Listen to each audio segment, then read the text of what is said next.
have been living in a rural area for 18 months now. Previously was working at the Latrobe Regional Hospital, making up some additional terms to make me practice ready. And during that time I was really lucky to find accommodation with a really nice family who have a property, and they had sort of a granny flat situation that they advertised might be suitable for an older couple. Apparently I fitted that bracket, and yeah, I found myself living on their property, and actually really fortunately invited into their lives in a major way. You know, things like coming down, lighting my fires, food in my fridge when I came home from work in the evening, aircon turned on in the summer. So I think that experience and that kindness that they've shown to a complete stranger is something that I do not believe I would find in Melbourne, to be honest, or at least in that sort of holistic generosity. And yeah, so that made the transition quite easy. During that time I was based in the Valley, and my partner was still living in Melbourne for work. Thankfully, he's now relocated and has been able to find work working with the Primary Health Network in Gippsland. So it's actually nice that our paths are kind of crossing, and we see each other occasionally professionally as well. And aside from that, I think that year in the hospital was really, really helpful for making long-term connections. Sometimes the doctors that are rotating through are doing exactly that, they're rotating, and then you develop friendships, but then they move back to Melbourne.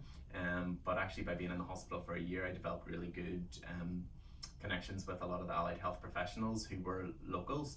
So I have a really good network of friends who are physios, occupational therapists, social workers, and that means that I've developed a full life and a friendship circle there, which probably wouldn't have happened if I hadn't actually had been there for that extra length of time. In terms of what my clinic have done, however, I think even if I had moved on just as a GPT1, I still would have felt very welcome and involved. We'll go out for dinner. The practice manager is so accommodating and so helpful, and people are really interested in your life. I don't know if you find that, but they actually really care about what you're doing, how they can help you, and what your plan is. But people want to help you develop, and there's this sort of reputation, I think, sometimes as a GP registrar, that you can be farmed out as cheap labor. And I don't feel like that at all. I feel like this has been the most supported learning environment that I've ever worked in.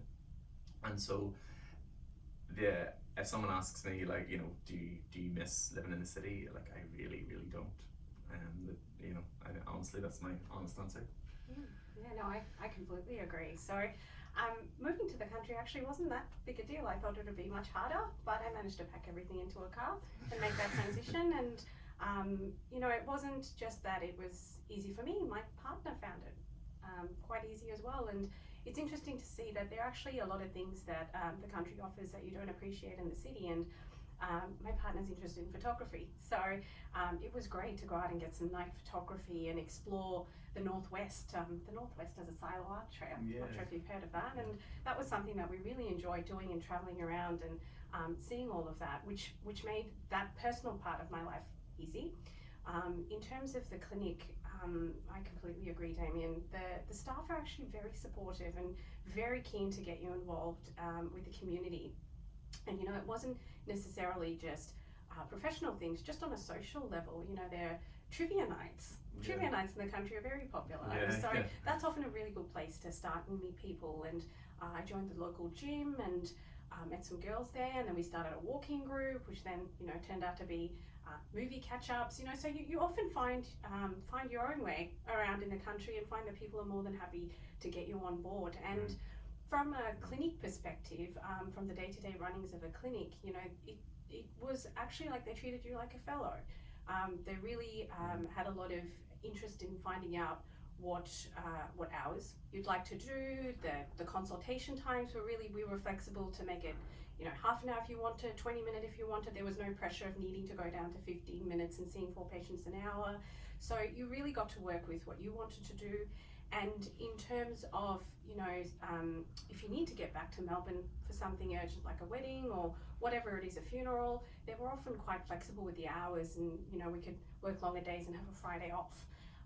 So things like that, they're very accommodating. In fact, I thought much easier than when I was actually working in the city. And talking about the city traffic, you find that you don't spend as much time in traffic anymore, and you've automatically gained about an hour to 2 hours a day to do the things that you actually enjoy. So you'll find that there are things that you may not have appreciated in the city that will truly start showing itself once you start enjoying rural life. Yeah.